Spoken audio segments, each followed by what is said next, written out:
Olá, continuando então a série das aulas, que eu já comecei com o questionário sobre árvores filogenéticas, eu vou explicar o exercício da última atividade.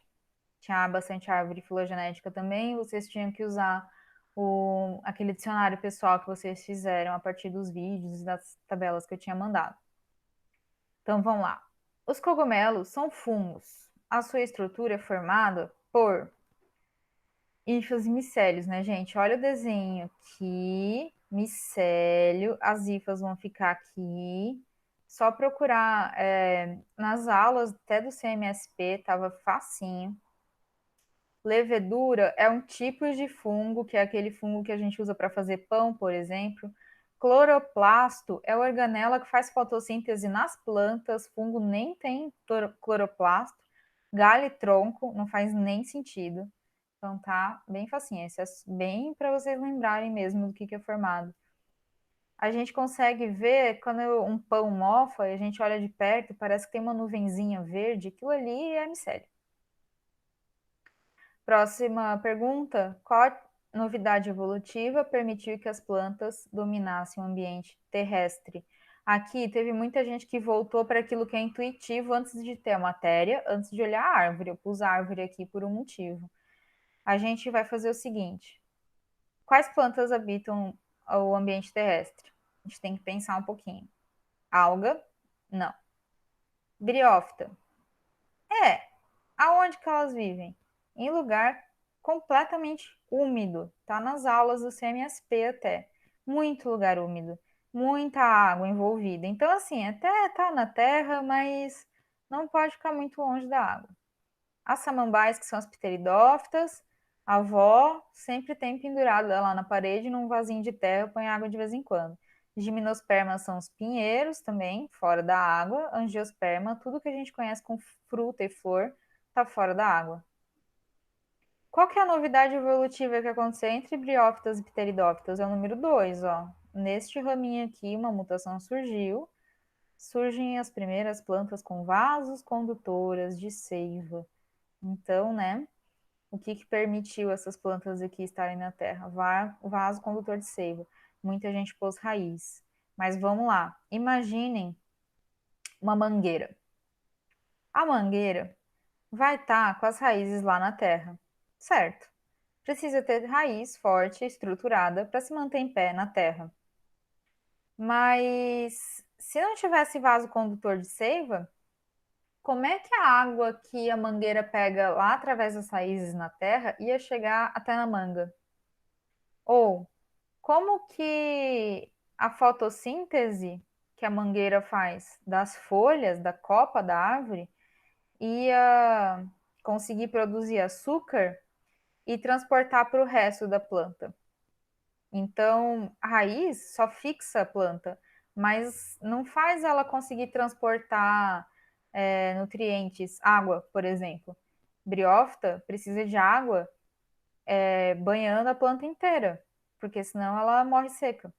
Então, é vaso condutor, tá? Para pegar aquela água da terra e levar para o resto da planta. Próxima. Qual grupo tem como novidade evolutiva as flores e frutos? A gente vem aqui, procura flor-fruto. Flor-fruto, tá aqui. Qual é o grupo que surge a partir dessa mutação? Angiosperma. Não tem como ser mais do que isso. Próxima. Qual a diferença fundamental entre plantas e fungos? A mais simples é aquela que vocês vão encontrar se vocês olharem nas tabelas que eu passei para vocês há 2 atividades atrás. Primeira coisa, a planta é autótrofa ou autotrófica, mesma coisa. Ou seja, produz a própria energia, faz fotossíntese. Fungo, heterotrófico. Fungo não faz fotossíntese. Fungo se alimenta através de digestão por absorção. Então, já começou aí. Quer falar de parede celular, que foi até outra pergunta? Tudo bem, planta tem parede celular de celulose. A celulose que a gente usa para fazer tudo que é de madeira. Papel, por exemplo. Fungo não tem celulose, fungo tem quitina. É outra coisa, outra parede celular. Muito mais parecida com as nossas células do que planta. Planta tem cloroplasto, porque faz fotossíntese. Fungo não faz fotossíntese, não tem cloroplasto. Então, tinha várias formas de explicar a diferença dos dois. Cite os alimentícios industriais que damos para a levedura. Fotinha de fermento biológico seco e o úmido, o fresco, né? Que a gente usa para fazer pão. Daí pode pôr alimentício. Pão, iogurte, bebidas alcoólicas, salame. Salame é fermentado. Quem faz fermentação são as leveduras. Que mais? Queijos. Industriais. O álcool, por exemplo, automotivo, é feito através da fermentação, feita por levedura da cana-de-açúcar, mesmo processo de produção da cachaça. Farmácia usa muita fermentação. Basicamente, todos os remédios que a gente toma, eles passam por um processo de fermentação que usa levedura. Existem suplementos alimentares também, principalmente que veganos e vegetarianos usam, são produzidos através de leveduras fazendo fermentação. Então, essa resposta aqui vai longe, tá? Tinha vários exemplos. Quais os ambientes que encontramos fungos e qual é o papel ecológico deles no ambiente? A gente sempre vai ter fungo em lugar úmido, porque eles precisam para reprodução. Os esporos deles aqui precisam de umidade para se locomover e para se manter viáveis. Por exemplo, quando a gente tem uma micose, é um fungo, ele não deixa de estar num lugar úmido, né? Está na nossa pele, por exemplo. O que eles fazem? Eles se alimentam através da absorção. Eles liberam uma enzima que vai apodrecer o substrato e daí eles vão absorver esse substrato. Então, a gente tem, por exemplo, um pão lá, bonitão. Quando um fungo se estabelece aqui, ó, isso aqui são hifas. Quando um fungo se estabelece no pão, vai começar a produzir uma substância química, uma enzima. Essa enzima vai reduzir os açúcares do pão em moléculas menores. Essas moléculas menores o fungo absorve. Então, essa é a forma que eles apodrecem as coisas. O papel ecológico deles no ambiente é a de decomposição. Tudo que morre vai ser decomposto. Não é essa parte bonita aqui que faz a decomposição, tá? Isso aqui é a forma reprodutiva dele. Ele está fazendo decomposição por micélios que estão aqui na Terra, que a gente nem observa. Quando a gente põe uma levedura no pão, por exemplo, para fazer o pão crescer, a levedura está quebrando o carboidrato do pão em açúcares menores. Então, vai pegar o carboidrato, uma molécula grande, complexa, vai quebrar através de enzima em açúcares pequenininhos e esse fungo vai absorver esse açúcar. Nesse processo, ele vai produzir álcool e gás carbônico. Estou falando no caso do pão, tá? O álcool a gente não percebe porque a gente assa o pão, então evapora. Mas o gás carbônico que está lá, a gente percebe com as bolhas que são deixadas dentro do pão. Aquilo ali, todas aquelas bolhas de ar, é gás carbônico, produto da fermentação alcoólica, lá do fermento biológico que a gente pôs, que nada mais é do que levedura. Isso aqui é visão no microscópio, tá? Mas aqueles grãozinhos do fermento biológico, cada um daqueles grãozinhos pequenininhos tem milhares de bolinhas iguais a essas lá dentro, mas elas estão secas e compactadas. A levedura, enquanto está seca, ela é inativa. Ela fica num estado de latência, assim, de metabolismo bem baixo.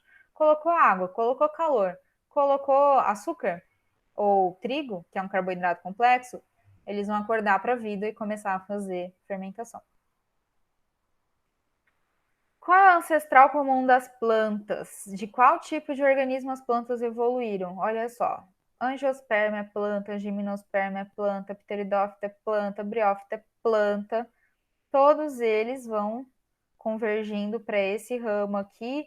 Daí, quando a gente quer saber quem é o ancestral comum, a gente vai lá no final da árvore. Quem que tem lá? Alga. Alga, algumas pessoas põem planta, algumas pessoas põem protista. Os dois, essas duas coisas são uma questão de classificação. Não é que vai mudar o organismo que é o ancestral, mas tem biólogo que coloca em cada grupo. É bom que vocês saibam que isso é uma classificação e que está sujeita a pensamento das pessoas. Então, para a gente, na verdade, tanto faz. Como chamamos em geral doenças causadas por fungos?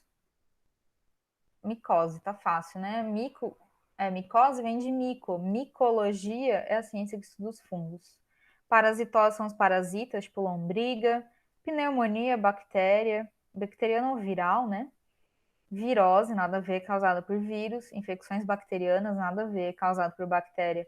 Tem algumas micoses que são as mais conhecidas. Aquela que, quando a gente vai entrar em algumas piscinas, o médico pede para olhar o pé e a mão, né? As frieiras. Candidíase, bastante comum em mulher. Tapinho, bastante comum em criança, é a mesma coisa que a candidíase, só que num lugar diferente. É um fungo também, a Candida albicans. E o pano branco também, que muita gente tem, principalmente nas costas, é uma micose. Ou seja, o fungo está liberando substâncias aqui, enzimas, que estão apodrecendo o pé dessa pessoa, transformando a pele da pessoa em substâncias menores que ele usa para absorver e se alimentar. Próxima. Quais são as primeiras plantas que desenvolveram vasos condutores de seiva? Então a gente vai olhar aqui no desenho onde que está vaso condutor de seiva. Vaso condutor. Então aqui existia uma populaçãozinha de plantinhas que desenvolveram vasos condutores. Qual foi o primeiro grupo que divergiu daqui que a gente conhece hoje? Pteridófita. Qual foi o primeiro grupo a surgir com sementes e o pólen? Vamos procurar aqui. Semente, grão de pólen. Surgiu aqui. Qual foi o primeiro grupo que saiu daqui? Gimnospermas, tá? Na verdade, a gente poderia falar que é o grupo das gimnospermas mais angiospermas. Seria o mais correto, na verdade, mas a questão estava feita desse jeito, então é gimnospermas. Porque as briófitas sempre estão em lugar muito úmido. Daí, aqui muita gente voltou para o senso comum, mas tinha várias questões aqui, ó, que estava falando que briófita, ela é uma planta primitiva, que é muito difícil ela sair da água, porque ela não tem vaso condutor, tá, gente? Então, na verdade, mais de uma resposta certa, né? Além dos vasos condutores, na aula lá do CMSP, até a moça fala, ela não tem embrião protegido. Então, esse embrião aqui, se cai em um ambiente seco, ele morre.